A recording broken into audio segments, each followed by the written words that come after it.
Chaos Shuffle is the game mode that keeps on returning to TBD, and as time has gone on, I've seen a lot of negativity surrounding the game mode.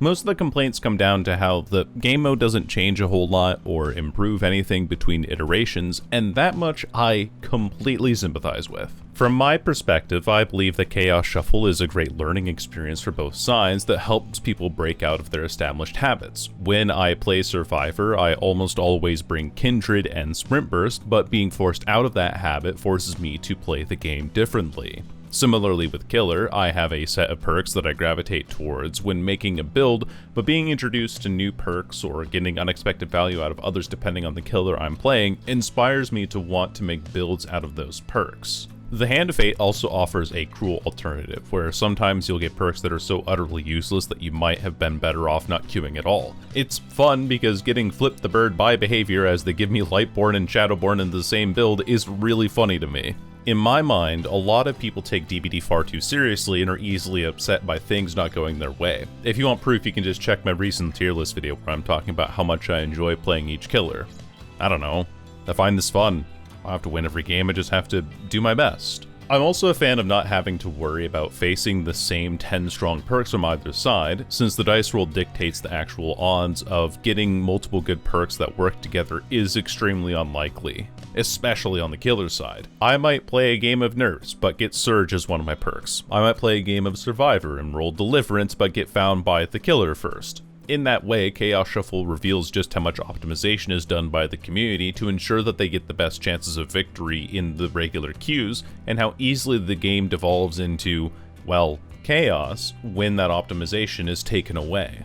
For these reasons, I strongly believe that Chaos Shuffle is the closest that we'll ever get to a casual queue for this game. If neither team can bring the strongest strategies and it's about laughing at how miserable your luck is, then that's casual. Everyone is standing on the same ground.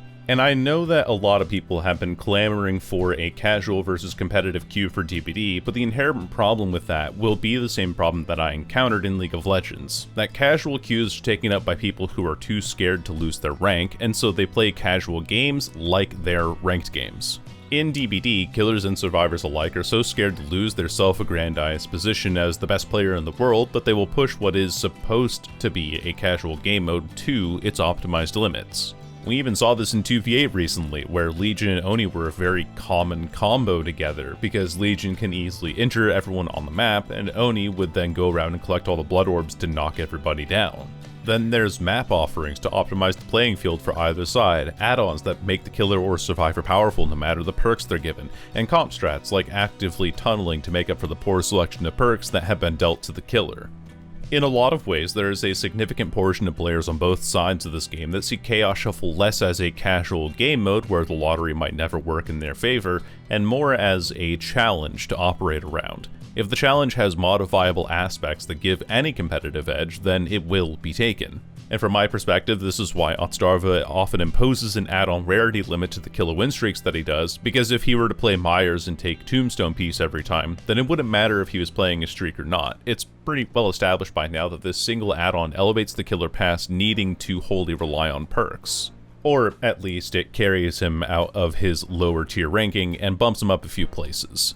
It's not a guaranteed win, but it is an oppressive add-on that catches any unsuspecting individual off guard and can change the pace of a game in an instant. An issue arises with how immature and unhealthy portion of this game's player base is too, and how they misconstrue having to compete with having to win. I think this is something that's just kind of natural with gamers, but it was really funny to me when I was in one of my college classes on sports psychology, and one of the introductory segments was all about how children see less value in a game that they're competing in if they can't win, and children will often say that they're only having fun if they're actually winning.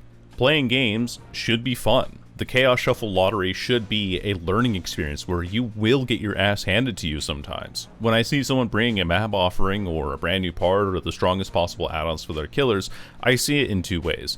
One, that this person cannot stand the idea of losing in a game mode that was rigged to collapse from the start, and two, they are modifying the game in the strongest way as a response to multiple people they had encountered doing the same thing on the other side. It's a retaliation tactic.